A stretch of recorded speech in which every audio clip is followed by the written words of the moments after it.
In relation to climate change, it seems that unless you agree with everything that's been said, including the exaggerations in the newspaper, you're classed as a climate denier. In other words, you're disqualified from the debate. Well, one man who has written a whole piece about being disqualified from the debate is a man who describes himself as a political philosopher. And he joins me on the line, David Thunder. Good afternoon to you, David. Good afternoon. David, it's very difficult to have an opinion nowadays without being put down immediately as a climate denier. And you write on Twitter recently about the 10 ways you can basically disqualify yourself from this argument or this debate by just even having an opinion, unless, of course, you're qualified in some way.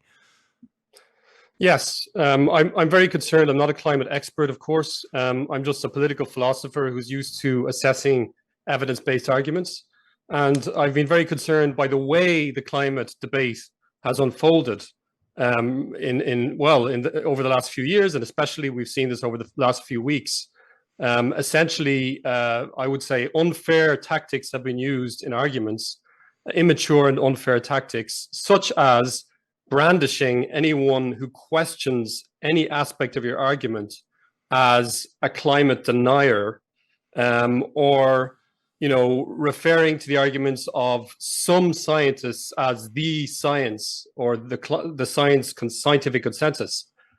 So we need a more nuanced debate about climate change and about climate policy, and a debate that really is more balanced and considers, not just the potential harms of climate change, but also the potential harms of climate interventions, such as taking cars off the streets, or stopping flying, so forth. And taxing people till they're in poverty. Absolutely. Yeah. Prohibitively high taxes can be a real problem because it's a burden on ordinary people. This idea of the kind of battle to see who can put the highest temperature in their article, it seems to be kind of ongoing. Yes, I agree. I mean, basically, there's a kind of an effort to drum up a sense of emergency, a sense of panic, a sense that all bets are off and we just have to throw everything we have at this problem.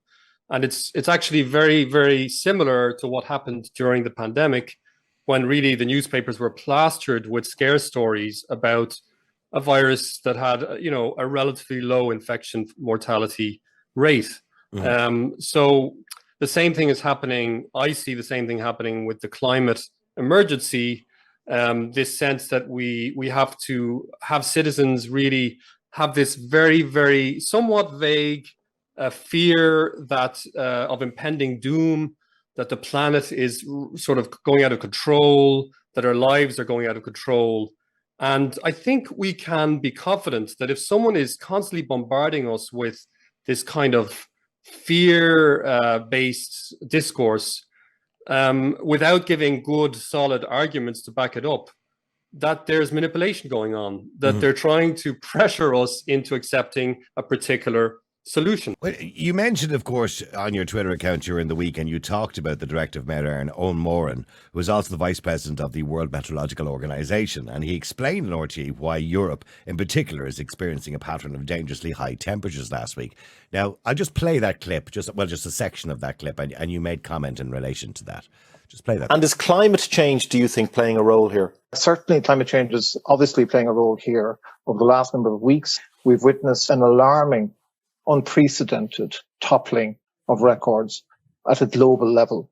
From an air temperature perspective, we've recently seen the daily maximum temperature record topple that happened on the 17th of July. Sea surface temperatures across the North Atlantic and across much of the oceans of the world are now breaking records. Looking at sea ice extent in the Antarctic, the level of sea ice melt is now significantly below any normal level.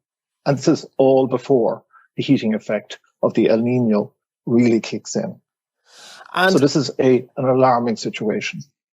You kind of had to get the word alarming in again there, by the way. And also he mentions later on in that as well, human-induced climate change. Now, there are many scientists around the world who would disagree with his interpretation of what's happening and the facts that he gave out there. And only recently, by the way, the BBC brought out a special panorama in relation to climate change and had to answer it and upheld 4 complaints in relation to facts that were made on the air in relation to human beings' involvement in climate change. But, of course, he believes what he believes. I don't want to question him. That's his scientific view of it. But the words like alarming, unprecedented, human beings, this constant trashing all the time of this is really alarming. I mean, what I seen last week wasn't alarming.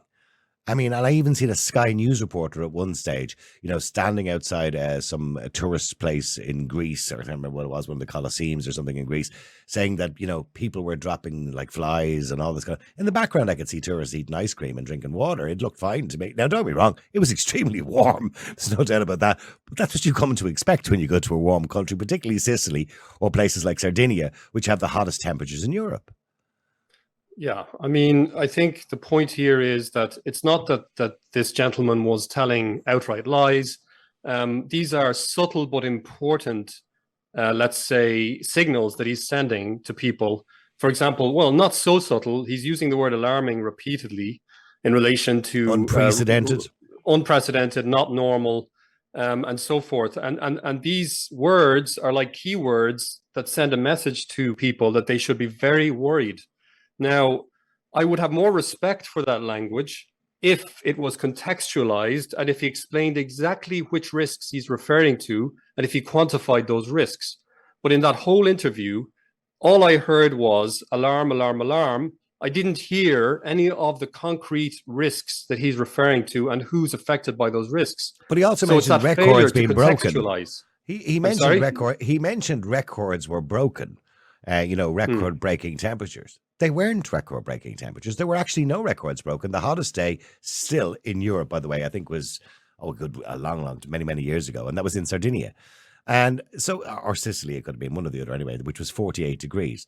That record wasn't broken last week and hasn't been broken. Now, it may be broken in the future. It may be broken next week. But even last week, when we were covering this on the radio, I spoke to a few different bar owners in different parts of Europe, and I had a girl on who's a bar owner in Paris, and she was telling us, it's really warm. Today was 42 degrees. And I'm going, where did you hear that from? And she said, it was on the news. It was 42 degrees. I looked up the temperature for Paris that day, and the highest temperature in Paris that day was 29 degrees. So people are believing this, and because it's warm, it's okay to be warm in the summer. They believe the story they're reading or hearing in the news. Now, I know there's a change in the way we report news nowadays when it comes to temperatures, that they use ground temperature instead of air temperature. Maybe that was the ground temperature that day, I don't know. But it was never 42 degrees in Paris last week. Never at any point. But yet she was quite quick to use that figure. Yeah, I mean, the problem is, besides, we could go into all the details of whether there's misinformation in the reporting or not, to what extent there's misinformation and misrepresentation. But I think that the big point that I'm seeing is a failure to provide a rounded, contextualized account of what's going on. And so to zoom in on, say, this or that temperature, or even if there was a record that was broken, that doesn't tell me as a citizen how worried I should be about this. It doesn't really tell me what the risks are, what the long-term risks are. And also, it doesn't even get into. He just mentions in two words, human-induced climate change. And of course, we know, anyone who's even looked a little bit into climate science knows that two possible contributing factors of climate change are human behavior and natural events. So to say that it's simply human-induced is deeply disingenuous. And I would say because it's suggesting that there's just one cause. And in fact, there's a plurality of causes. And I'm not a climate scientist, but you could just look a little bit into literature, and you already see very quickly that there are multiple causes. So there's a lack of subtlety, a lack of complexity, a lack of respect for citizens in the way that debate is being conducted. Why do you think that's been done? If we look deeper into this story and climate change, by the way, again, nobody, although you will be branded a climate denier, as you probably will, and so will I, but instead, nobody denies the climate is changing. We all can debate as to what's causing that and what is the main contributor of that and why the climate is changing. Could it be natural? Could it be more human-induced? There's a balance there. Yes, we should change our ways to some degree. Yes, we should care about the planet and care about the environment. But why do you think that the focus seems to be on our behavior? You know, I mean, people talk about, I don't want to get to conspiracy theories, but people talk about control. They talk about, you know, climate credits or carbon credits. They talk about the future of a cashless society and all this. Do you think it all plays a role in all this? Is there a purpose behind all of this? Look, basically, the way I see it is it's politics and it's human nature, because politicians and political activists, they look for opportunities to advance their causes, which is understandable.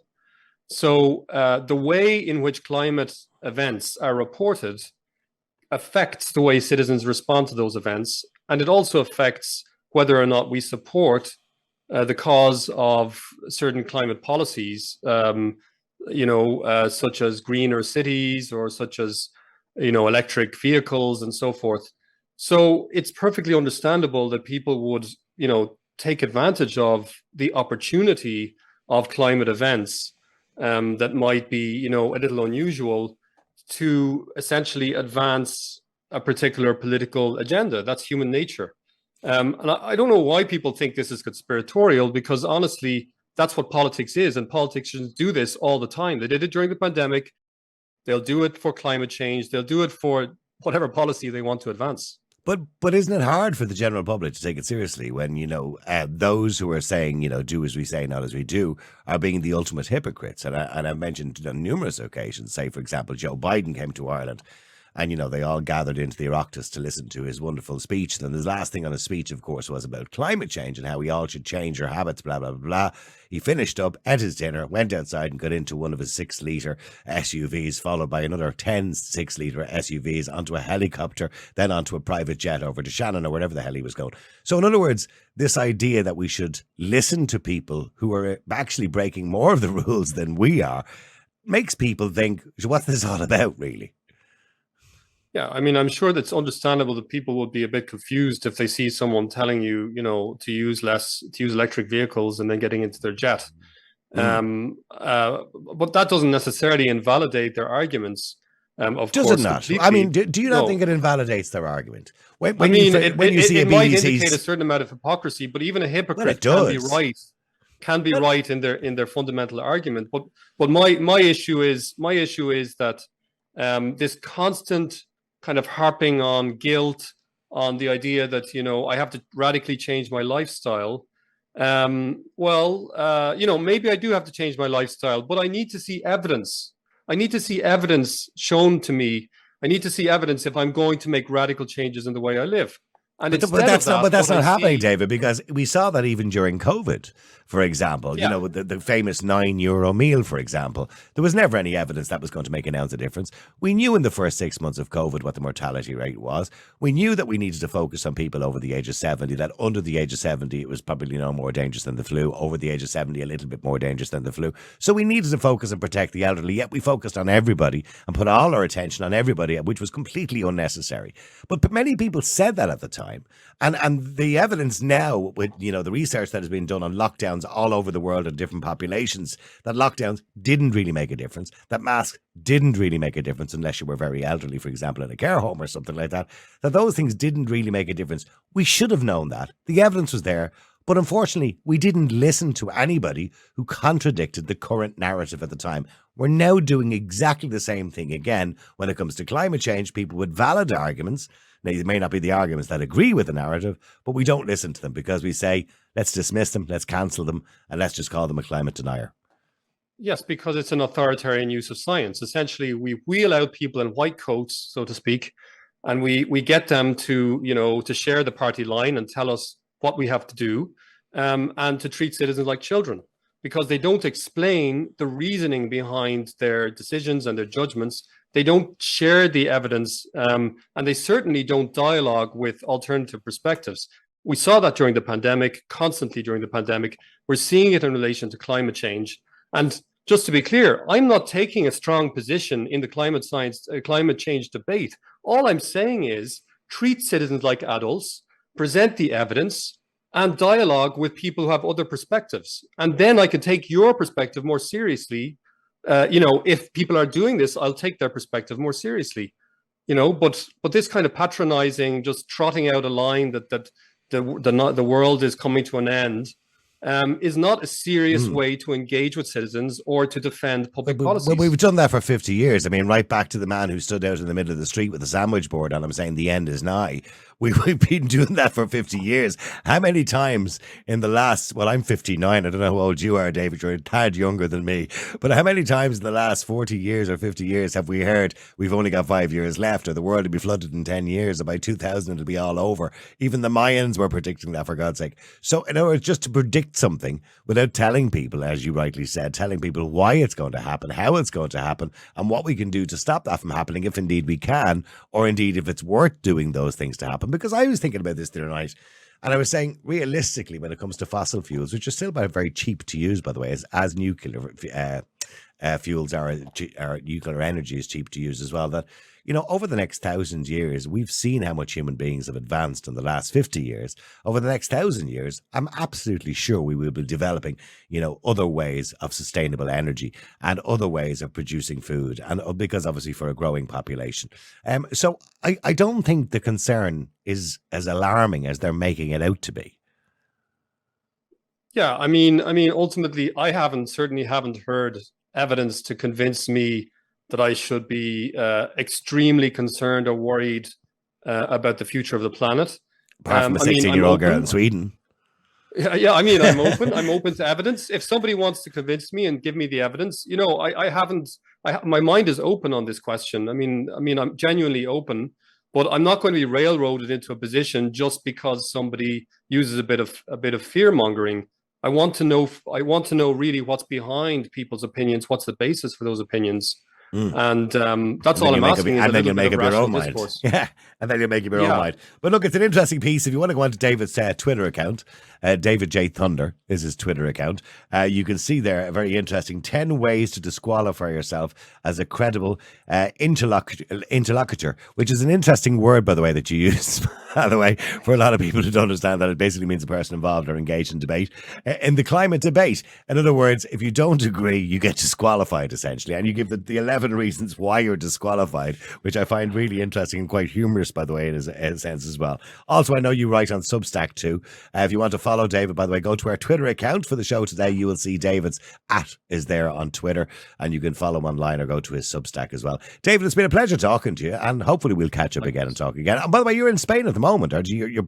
I am in Spain, and so I'm suffering. I've been suffering from the heat in Madrid. But what, you know, I survived. Yeah, and lived to tell the tale. What is the temperature in Madrid today? It's cooled down a bit now, hasn't it, since last week? I'm in Pamplona today, but in the last few days, it's gotten up to. It did go up to about 38, which is unpleasant. Yeah. If you're, you know, unless you have air conditioning. If you have air conditioning, it's not so bad, obviously. Yeah, absolutely. And by the way, has it gone to 38 before? In the past? Yes, of course it has. We've had heat waves, you know, of various sorts, and yes, in Spain, 38 would be, in different parts of Spain, would be, you know, one of the peak temperatures in the summer. And of course, during the summertime, you will also, in cities, you will also have higher ground temperatures, which normally, but you would have, of course, the air temperatures might be slightly lower, but the ground temperatures go higher too. Listen, thank you very much indeed, David, and I appreciate you talking to us today. There you go, Thanks, David Thunder. Don't forget, by the way, you can go to his Twitter account. It's @David J. Thunder. The multi-award-winning Niall Boylan Podcast. Listen live on Facebook, YouTube, and all the usual live stream services. To get in touch, just WhatsApp or text 085 100 2255. The Niall Boylan Podcast. They told me to shut up. Available for download from all your usual platforms.